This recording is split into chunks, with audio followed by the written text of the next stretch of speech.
আসসালামু আলাইকুম, কেমন আছেন সবাই? আশা করি ভালো আছেন। আল্লাহর অশেষ রহমতে আমরাও ভালো আছি। চলে আসলাম নতুন একটি ভিডিও নিয়ে।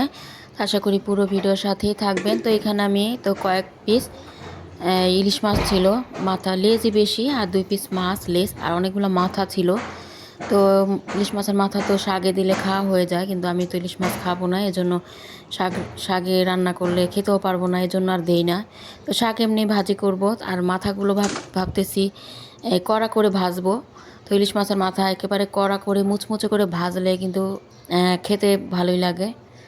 তো এই জন্য বের করে আজকে মশলা মাখিয়ে রাখলাম। আর এখানেই তো গাছের পেয়ারা, এই পেয়ারাগুলো কিনে আনছে কিন্তু গাছের, খুবই ভালো করে, মনে হয় যে গাছের পেয়ারা গাছ থেকে পেড়ে খাচ্ছি, মানে এতই স্বাদ পেয়ারাটা। তো আমি শাক বাছতেছি আর দাঁড়িয়ে দাঁড়িয়ে আর পেয়ারা খাচ্ছি। তো এরপরেই তো শাকগুলো বেছে নিলাম, তো অর্ধেকটা বাছলাম আর বাকিটা আবার পরে বেছে নিব, অনেকগুলো শাক। তো এখন এই তো আমি রান্নার জন্য অর্ধেকটা বেছে এখন ধুয়ে নিব। একটা আলু দিয়ে এরপর ভাজি করব শাকটা। লাউ শাকটা অনেক সুন্দর ফ্রেশ ছিল।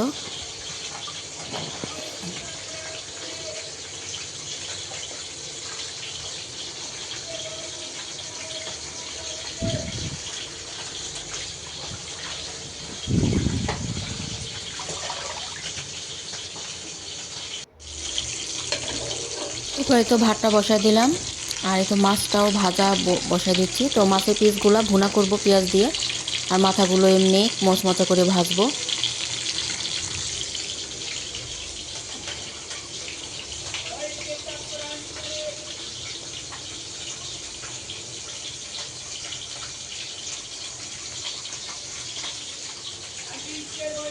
তো আমি তো রান্না করতেছি আর শাক ধুয়ে নিচ্ছি। তো মাছগুলো বাছার মানে মাছগুলো ভাজার পরে নামিয়ে নিলাম, আর এখন মুচমুচে করে আমি মাথাগুলো ভেজে নিচ্ছি। আর এদিকে আমার ভাতটাও বলক এসে গেছে, আর এখন আমি শাকটা বসাই দিচ্ছি। তো প্রথমে আলুটা দিলাম, একটা আলু কুচি করে কেটে দিলাম, আর এই তো শাকগুলো দিয়ে দিলাম।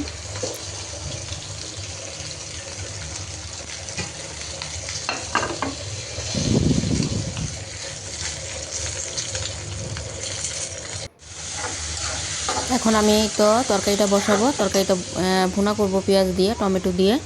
তো পেঁয়াজ ভেজে নিচ্ছি, আর শাকটা ওদিক দিয়ে আমার মজানো হচ্ছে।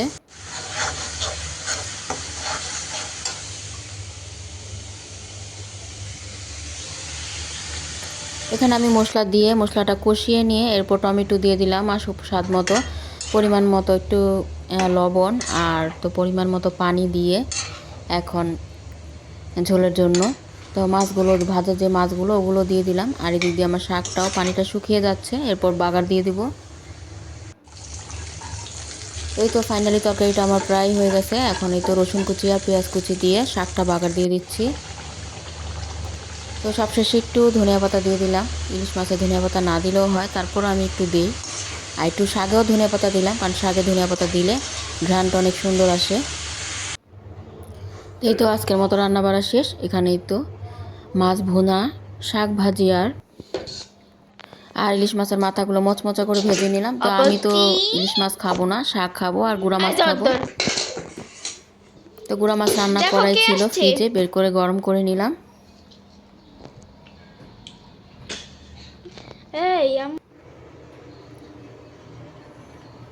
আর এটা ছিল তার পরের দিনের ব্লগ। কালকের ব্লগটা অনেক অল্পই করেছিলাম, সারাদিন আর ভিডিও করা হয় নাই, তো আজকের ভিডিওর সাথে লাগিয়ে দিলাম। তো এখানেও আজকেও দুপুরের থেকে ভিডিওটা শুরু করলাম। তো এখানে আমি রান্নার জন্য বাঁধাকপি কেটে নিয়েছি, বাঁধাকপি ডিম দিয়ে ভাজি করব, আর এই তো আইড় মাছ রান্না করব। তো দুই চুলায় 2 হাঁড়ি বসিয়ে দিলাম, এখন তেলও দিয়ে দিলাম। এখন আমি 2 চুলায় 2টা বসাবো, একটাতে ভাজি বসাবো আর একটাতে আমি তরকারি বসাবো।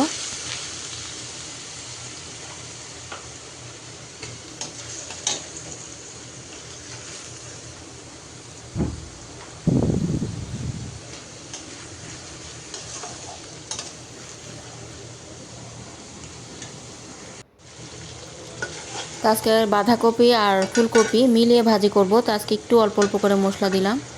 এখন আমি ফুলকপি আর বাঁধাকপি দুটোই দিয়ে দিলাম, কারণ ফুলকপি অল্প ছিল, তাই ভাবলাম বাঁধাকপির সাথে মিশিয়ে ভাজিটা করি।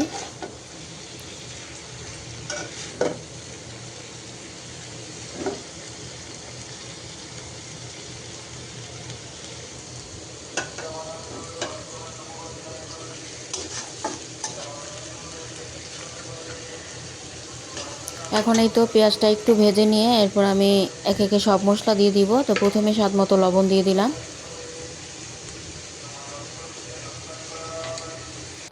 এরপরে হলুদ মরিচের গুঁড়া ধনিয়া গুঁড়া দিয়ে এরপরে তো নাড়াচাড়া করে নিচ্ছি আর আদা রসুন বাটাও দিয়ে দিয়েছি। এখন আমি আলু আর মাছ একসাথে দিয়ে দিলাম। তো আলু ছোট ছোট করে কেটে নিয়েছি আর মাছটাও তো আজকে আর ভাজবো না, কষিয়ে রান্না করব। এভাবে ছোট ছোট করে কেটে কষিয়ে রান্না করলে খেতে কিন্তু খুবই ভালো লাগে। এরপর দিয়ে দিলাম পেঁয়াজ কলি।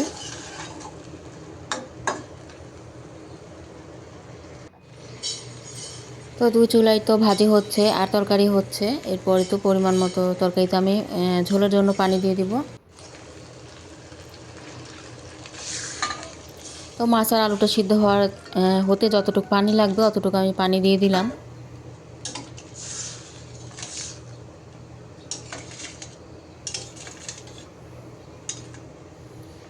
এরপরে তো টমেটো দিয়ে দিব। তো দিয়ে দিলাম কুচি করা টমেটো। তো তরকারিটা একটু মাখা মাখা হলে নামিয়ে নিব।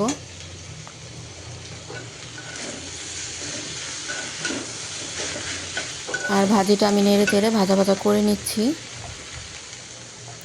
তো এখন এই যে কেটে রাখা ধনিয়া পাতাও দিয়ে দিচ্ছি ভাজিতে, তরকারিতে।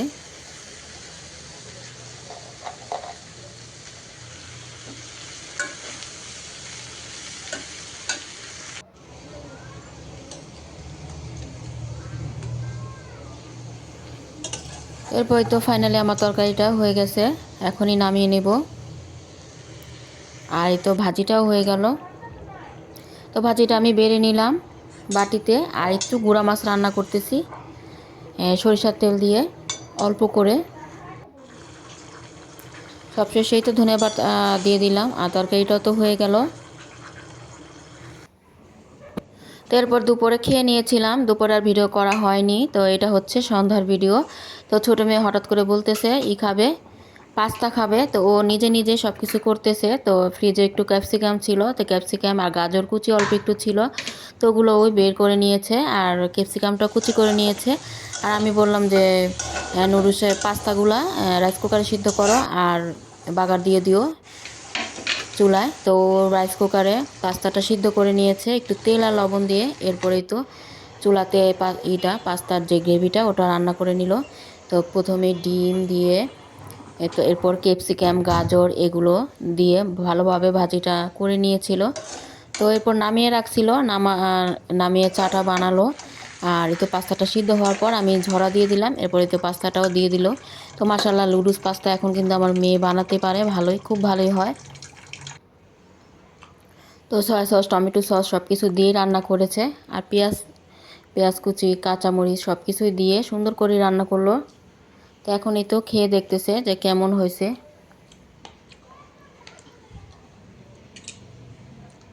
তো আমাকে বলতেছে একটু খাও, খেয়ে দেখো। তো খেতে খেতে আজকের মতো ভিডিওটা এখানেই শেষ করছি। তো আজকের মতো ভিডিওটা এখানেই ছিল। আবার চলে আসবো নতুন কোনো ভিডিও নিয়ে আপনাদের মাঝে। সেই পর্যন্ত সবাই সুস্থ থাকেন, ভালো থাকেন। আল্লাহ হাফেজ, আসসালামু আলাইকুম।